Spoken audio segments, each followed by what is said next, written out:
ଆପଣ ଜାଣିଛନ୍ତି ନବୋଦୟ ବିଦ୍ୟାଳୟରେ ପାଠ ଛଡ଼ା ଆଉ କ'ଣ ଆକ୍ଟିଭିଟି ଥାଏ? ତାହାକୁ କୁହାଯାଏ କୋ କରିକୁଲାର ଆକ୍ଟିଭିଟିଜ୍। ଏକାଡେମିକ୍ସକୁ ଛାଡ଼ି ପିଲାମାନେ ନିଜର ପ୍ରତିଭାକୁ ଶାଣିତ କରିବା ପାଇଁ ଗୁଡ଼ାଏ ସୁବିଧା ସୁଯୋଗ ମିଳେ। ପ୍ରଥମ ଜିନିଷ ହେଲା ସ୍ପୋର୍ଟସ୍ ଗେମ୍ସ। ଗେମ୍ସର ବି ଭେରାଇଟିଜ୍ ଅଫ୍ ଗେମ୍ସ ଥାଏ।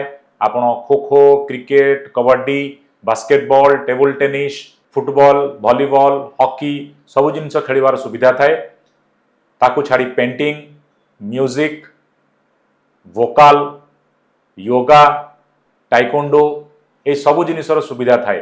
आउ खाली सुविधा न थाए, यही सबू जिनिस प्रैक्टिस करिया पई, सब खेल प्रैक्टिस करिया पई स्वतंत्र पड़िया थाए आ स्वतंत्र टीचर मध्य थांती। प्रत्येक नवोदय रे इंटर हाउस कंपटीशन हुए प्रत्येक गेम्स रो।